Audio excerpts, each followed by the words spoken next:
நன்றி சொல்லணும். உதவி எங்களுக்கு ரொம்ப ஊக்குவிப்பு. என்ன கேட்டாலும் வந்து புரிய வைக்க முடியறது இல்ல. அவருக்கு எஃபர்ட் போட தேவையில்லை. சதீஷ் இருக்காரு உடன் ஃபவுண்டேஷன் சார், அவருதான் நானும் அவரும் நிறைய சண்டை போட்டுப்போம். பட் வேலை நடந்துரும், பக்காவா பண்ணி கொடுத்துருவாரு. ஸோ எங்களுக்கு வந்து இவங்க வந்தது, இவங்க சப்போர்ட் வந்து எங்களை மாதிரி இருக்கவங்க வந்து நீங்க வந்து கொஞ்சம் நிறைய சப்போர்ட் பண்ணுங்க. விவசாயத்தையும் உணவு இவங்க எல்லாருமே வந்து நல்லா படிச்சுட்டு நல்ல கம்பெனில வேலை செஞ்சுட்டு இருந்தவங்க. ஆனா இங்க விவசாயிகளுக்கும் விவசாயம் சார்ந்து ஏதாவது பண்ணணுங்கிறதுக்காக அவங்களுடைய சொந்தமா சம்பாரிச்ச பணத்தையும் சேர்ந்து அவங்க டைமும் சேர்ந்து எல்லாத்தையும் போட்டு மக்களுக்காக ஒர்க் பண்றவங்க. ஸோ இவங்க யாருன்னு தெரிஞ்சுக்குங்க, அது ரொம்ப ரொம்ப முக்கியம் நினைக்கிறேன். இவங்க இந்த டீமே எல்லாருமே வந்து ரொம்ப இத்தனையோ மாசமா ஒர்க் பண்ணிட்டு இருக்காங்க. ஸோ இவங்க எல்லாரையும் நாம எல்லாருமே என்கரேஜ் பண்ணணும்னு கேட்டுக்கிறேன். தேங்க்யூ. நன்றிண்ணே. நம்மளுக்கு அந்த மாதிரி நிறைய விஷயங்கள் சொல்லிட்டு இருக்கீங்க. உண்மையா தானே? ஏன்னா உழவன் ஃபவுண்டேஷன் வந்து எத்தனை விவசாயிகள் எப்படி இருக்கு, உண்மையிலேயே கைக்குத்து அடிச்சுக்கலாம். உங்களை பார்த்ததுக்கப்புறம் என்ன மாதிரி இல்லைங்க நிறைய தெரிஞ்சுக்கிட்டோம். கேட்கணும் ஒரே ஒரு டான்ஸ் எங்க எல்லாருக்காகவும். நீங்க கை தட்டா ஆடிடுவாரு. அப்புறம் என்ன ஒரே ஒரு குரூப் போட்டோ மட்டுங்க.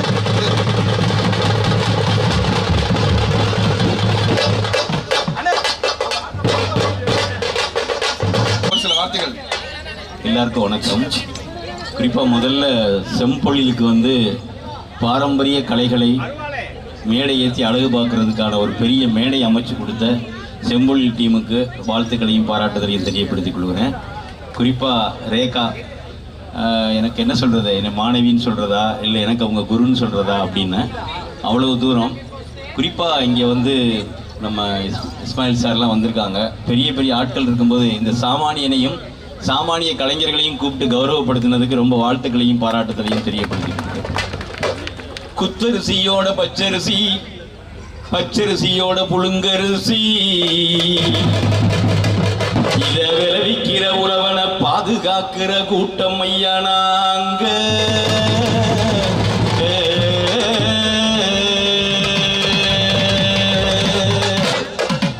பங்குதாரர் நாங்க, உழவுக்கு பங்குதாரர் நாங்க, பங்குதாரர் நாங்க, உழவுக்கு பங்குதாரர் நாங்க. நாட்டு மாட்டை ஓட்டி வந்து, நாட்டு மாட்டை ஓட்டி வந்து நாகரிகம் காக்க வந்த, நாட்டு மாட்டை ஓட்டி வந்து நாகரிகம் காக்க வந்த மண்புலுக்கு உயிர் கொடுத்த உழவர் நாங்க.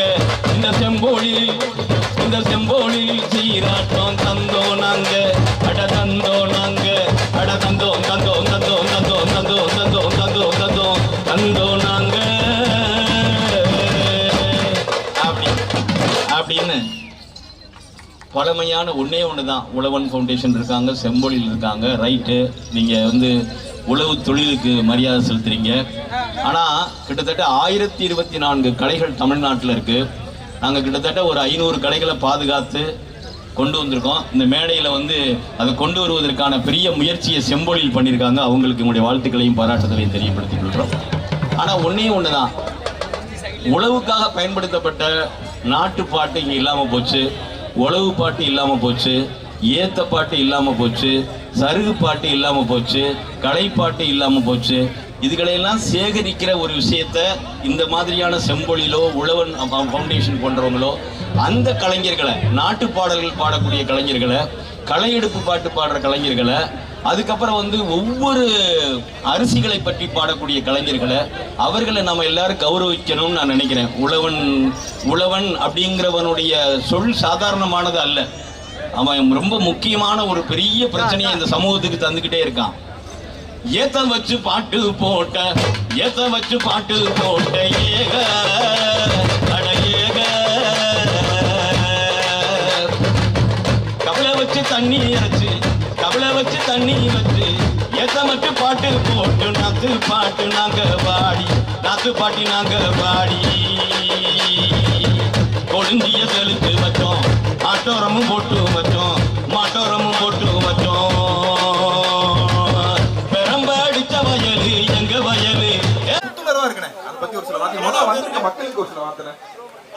எல்லாருக்கும் வணக்கம். ரொம்ப ரொம்ப சந்தோஷம். இது வந்து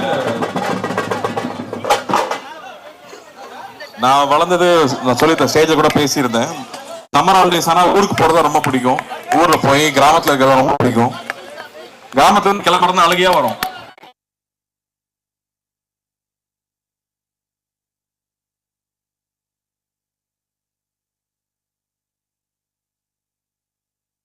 அப்புறமா சென்னையில விவசாயிகளுக்கும் விவசாயம் சார்ந்து வேலை செஞ்சுட்டு இருக்கிறவங்களையும் சந்திக்கணும்னு சொல்லி நிறைய பேர் அழைச்சு பேசணும். அதுல முக்கியமா வந்து ஹிமாக்கரன் அவர்கள், அப்புறம் ரேகா அவங்களோட ஃப்ரெண்ட்ஸ் நிறைய பேர் இங்க வந்திருந்தாங்க. மணிசுந்தர் அவங்க, நம்ம ப்ரொஃபசர் இஸ்மாயில் அவர்கள், இவங்க எல்லாருமே ஃபர்ஸ்ட் மீட் பண்ணி விவசாயம் சார்ந்து இங்க என்ன தேவை இருக்கு, நம்ம என்ன பண்ணணும் அப்படின்னு நாங்க பேசும்போது அவங்க தான் ஃபர்ஸ்ட் எங்களுக்கு அட்வைசரா வந்தவங்க. அப்போ வந்து அவங்க கூட சேர்ந்து என்ன பண்ணலாம் அப்படின்னு பேசிட்டே இருக்கும்போது தான் ரொம்ப வருஷம் கழிச்சு இந்த விஷயம் ஒன்று வந்துச்சு. சென்னையில இந்த மாதிரி திருவிழா நடந்து ரொம்ப வருஷம் ஆயிடுச்சு. கொரோனாக்கு முன்னாடி நடத்திட்டு இருந்தோம். கொரோனாக்கு அப்புறமா வந்து எல்லா விவசாயிகளையும் ஒன்று சேர்க்கறது ரொம்ப கஷ்டமாயிடுச்சு. சென்னையில தான் நுகர்வோர் அதிகமா இருக்காங்க. ஒரு தமிழ்நாட்டில் 8 கோடி பேர் இருக்கோம்னா சென்னையில 2 கோடி பேர் இருக்கும். அப்போ இங்கதான் நுகர்வோர் அதிகமா இருக்காங்க. இங்க இருக்கிற குழந்தைகளுக்கு திருவிழாக்கள் போறது கஷ்டம். நம்ம ஊர் தானியங்கள் என்ன, நம்ம சாப்பிடுறது வந்து வெள்ளை அரிசின்னு மட்டும் தான் தெரியும். பட் அப்படி கிடையாது. இங்க வந்து 1000 வெரைட்டிக்கு மேல அரிசி இங்க இருக்கு. அப்படி அந்த அரிசியெல்லாம் இன்னும் பராமரிச்சுட்டு இருக்கிற மக்கள் இருக்காங்க. அந்த அரிசியை விதைச்சு அந்த நெல் எடுத்து வச்சிட்டு இருக்கிற எத்தனையோ பேர் இங்க இருக்காங்க. அவங்களாம் நமக்கு தெரியறதே இல்லை.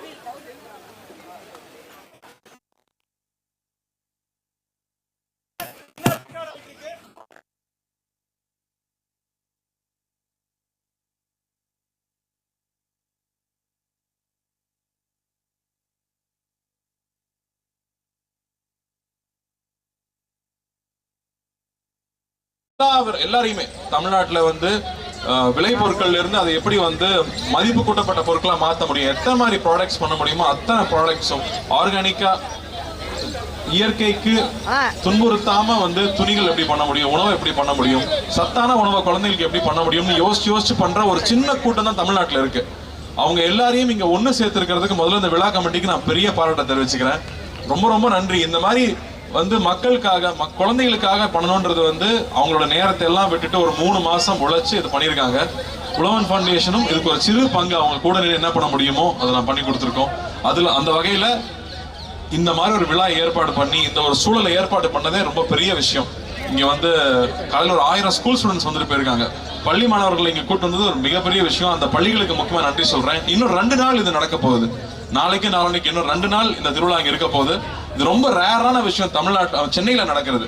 ஸோ என்னோட ஃபேமிலியும் நாளைக்கு வருவாங்க, குழந்தைங்களும் வர சொல்லியிருக்கேன். ஏன்னா இது மிஸ் பண்ணவே கூடாது.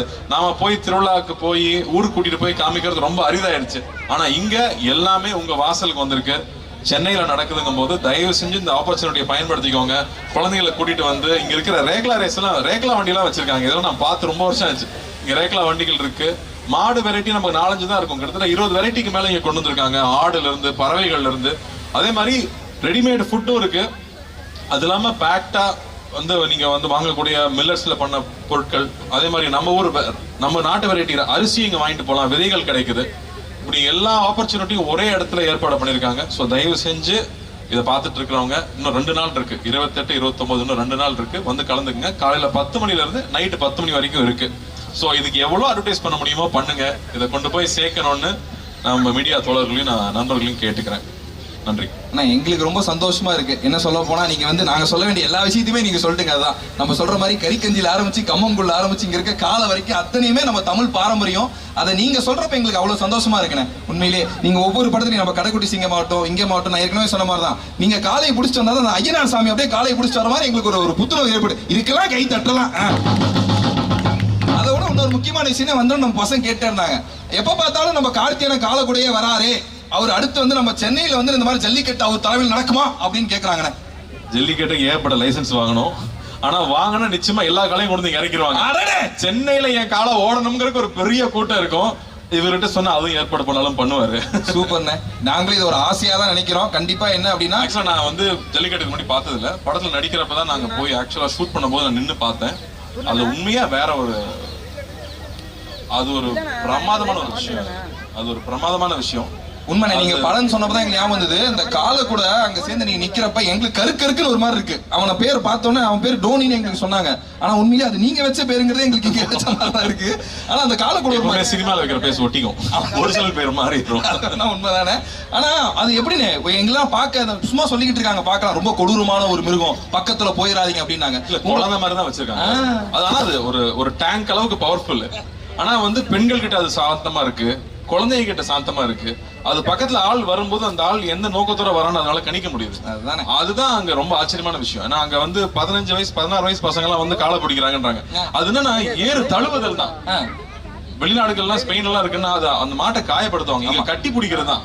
கட்டி பிடிச்சி எவ்வளவு நேரம் உன்னால தாங்க முடியுதுங்கிறது. அதை நேர் நின்று பார்க்கும்போது வெளியில டிவில பாக்குறது வேற, அது நேர்ல நம்ம அங்க கூட நின்று பார்க்கும்போது நம்மளுடைய பண்பாடு இதுதான் நாம அப்படின்னு தெரிஞ்சுக்கிறது இருக்கு இல்லையா, அது ஒரு ரொம்ப உன்னதமான ஒரு ஃபீலிங். அது உண்மையிலே நீங்க சொல்றப்ப எங்களுக்கு அதான் இருக்கு. வெளிநாட்டுல எல்லாம் கஷ்டப்பட்டு இருக்காங்க, நாங்க தாயா பிள்ளையா இன்னும் ரேஷன் கார்டுல மட்டும் தான் எங்க காலை பேரை சேர்க்கல, மத்த அளவு அவ்வளவு அன்பா இருக்கீங்க. அந்த காலை கூட நீங்க இருக்கப்ப எங்களுக்கு அவ்வளவு இருக்கணும். உண்மையிலே எங்களோட ஆணழகன், எங்களோட தமிழ் அழகன், மெய்யழகன் படம் நீங்க வந்து ரொம்ப சூப்பரான பெரிய ஹிட் ஆகணும். நீங்க இந்த இடத்துக்கு வந்ததுல எங்களுக்கு ரொம்ப பெருமை. தமிழ் எந்த இடத்துல எந்த ஒரு இடத்துல விவசாயிகளுக்கு எந்த ஒரு முன்னேற்றமோ உழவன் ஃபவுண்டேஷன் ஆகட்டும் நீங்களாகட்டும் நிறைய நல்ல விஷயங்கள் பண்ணிட்டு இருக்கீங்க. எங்களோட செம்பொழில் 2024 நீங்க வந்தால ரொம்ப ரொம்ப சந்தோஷப்படுறோம். ஒரு சின்ன ஆசை, இங்க அங்கெல்லாம் போனா கூட்டம் கூடிரு, ஏன்னா அங்கெல்லாம் நாங்க நிறைய ட்ரை பண்ணலாம் நினைச்சோம். இருந்தாலும் ஒரு குத்து அடிச்சீங்கன்னா எங்க பறையெல்லாம் அப்படியே ரெடியா நின்று இருக்காங்க. கீழே போயிட்டு அப்படியானே ஓகேண்ணே. இன்னொரு விஷயம் நான் சொல்லுங்க, இங்க நிறைய விவசாயிகள் அவங்களுடைய விளைபொருட்களை இங்க கொண்டு வந்திருக்காங்க. வெறும் வந்து ஒரு ப்ராடக்ட் பண்றவங்க மட்டும் இங்க டைரக்டா விவசாயிகளும் அவங்களோட பொருட்களை கொண்டு வந்திருக்காங்க. ஸோ தயவு செஞ்சு வந்து பாருங்க, பார்த்து அவங்களை என்கரேஜ் பண்ணுங்க அப்படின்னு. உண்மைதான், நம்ம ஆர்கானிக்னு நினைச்சிட்டு நிறைய விஷயத்தை பார்த்துட்டு இருக்கோம் இல்லையா. உண்மையான ஆர்கானிக் இங்க தான் இருக்கு, அது என்னங்கிறத பார்த்து வாங்கிக்கோங்கன்னு சொல்றாங்க. ஏற்கனவே சொல்ற மாதிரி நம்மளோட பாரம்பரிய உணவாகட்டும் நம்மளுடைய பாரம்பரியமே இங்க தான் இருக்கு. தெருக்கூத்துல இருந்து எல்லாமே இந்த 3 நாள் திருவிழாவா நடக்க போகுது. அத்தனை திருவிழாவுமே நம்ம இங்க பார்க்க போறோம். அதுல இவங்க எல்லாத்தையும்